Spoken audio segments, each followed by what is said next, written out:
Hello, our viewers. Thank you for watching Koherine TV. This is the Big Topic Show, and I'm your host, Emanuela.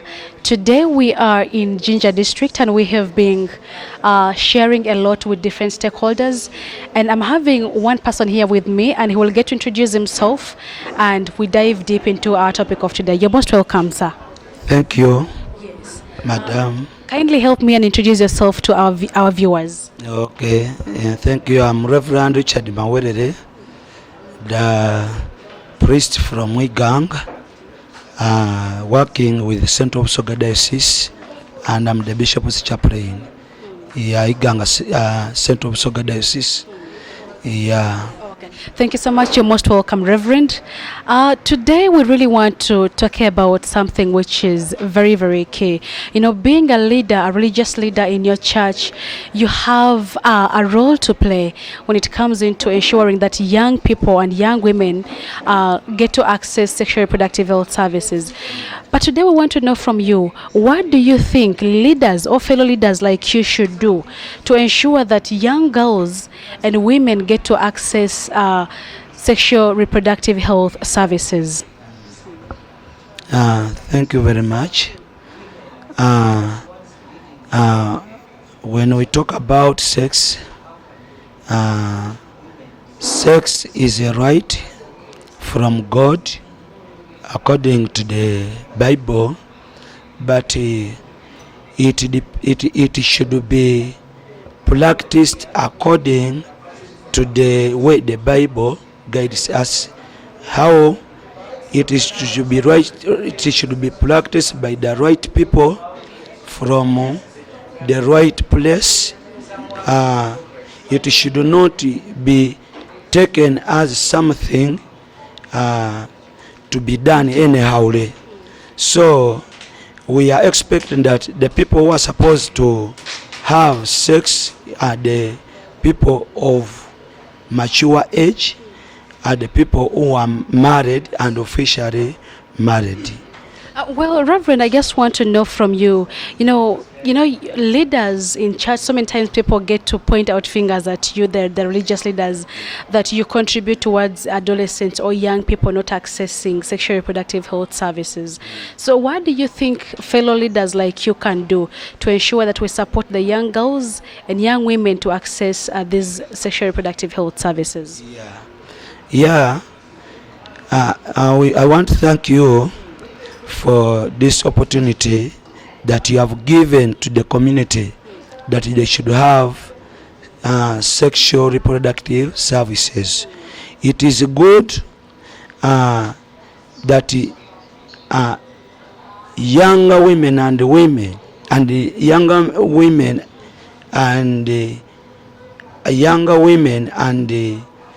older women are supposed to get sexual reproductive services for the good of their lives. And as the religious leaders, we support it, we recommend it. Only that why is that some ladies, some women are not accessing those services? Is that they lack their knowledge, they lack mobilization, they don't know what to do. But it is good, and as church leaders, as religious leaders, we need also to be informed, and we also inform these people, because we are having access to take to them more than you when we are in the community. So most of them, they are not reaching those services because they have no information about it. But it is good, and we support it. Some are just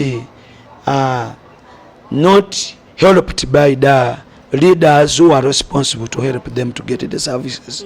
But it is good, and those who have been helped, who have got the information, who are aware, they are getting the services.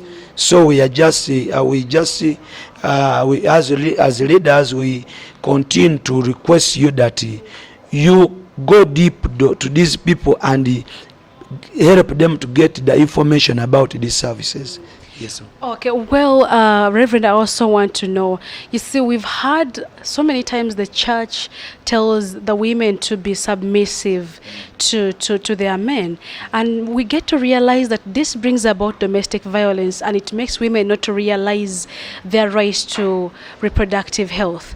So, can you give us a brief overview? How best can we go about this and ensure that women realize their rights to sexual reproductive health rights? Thank you very much. About women having their rights to sex, people just misinterpret some Bible texts, but when they say women submitting their lives to their husbands, it does not mean that the husbands have to force their wives to have sex, but this is something that the wife and the husband have to agree. And in case a woman is having a problem, the man has to listen. So I'm encouraging the women that submitting to your husband does not mean that even what is going to affect your life, your body, you have to submit. No, because even in the same text, the Bible says that men should love their wives. So according to me, the Bible talks about sex as something that a man and the woman have to agree. They have to do it in a love. So my contribution is men who are forcing women to have sex. It is wrong. It is not allowed. It is not God's will. So they are doing something against God's will. It is supposed to be done out of life, and men have to respect their wives as they want the women to respect them. So it should be out of love. It should be out of respect. It should be out of faith. Not by force. Okay. Well, thank you so much, Reverend, for having given us that side of the story. But also on another text, people say that the Bible says we should go out there and multiply. So this again gets to affect the reproductive rights of women. So many times when women want to access family planning services or want to limit the number of children they want to have, people give us the text that the religious leaders always say that the Bible says go out and multiply.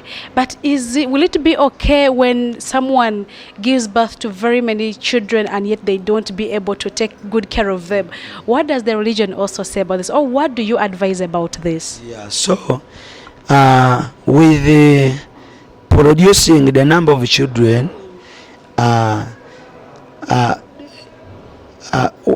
as a religious leader, my contribution to this is that even though the Bible says that we should go out and multiply, that's producing the number of a large number of children.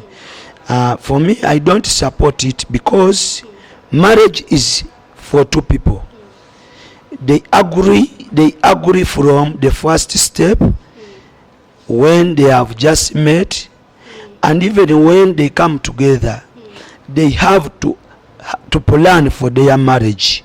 Producing children, it should be on plan, not by not by what people say. So people should plan for the children they have to produce. So for me, my advice to the married people, that they should not go by what they hear, but they should understand that marriage needs planning. So they should produce the children they can plan for, and there is no any sin even if you produce one. If you are going to plan for one, there is no any sin if you produce two. That sin is not there. Yes, please. But if you produce the 10 and you don't plan for them, or you don't take care of them, then that is a sin before God. So I encourage you that produce the children you can plan for, and it is not a sin. No one will blame you according to the Bible. Yes. Well, thank you so much, Reverend, for having given us your view on in regards to women's reproductive health rights. Now, people out there should know that you so many times say that women should be submissive, and today I've learned from Reverend that submissiveness goes in two ways. A man also has to love the woman so that the woman gets to submit to the husband. And again, he has talked about us having, we always say that the Bible says go out there and multiply. And so he has emphasized that multiplying does not necessarily mean that you should have 20 or very many number of children. Even if you have 1 or 2, you've still multiplied the world. Otherwise, thank you so much for watching Coherene TV. This has been the Big Topic Show, and keep watching Coherene TV. Thank you so much.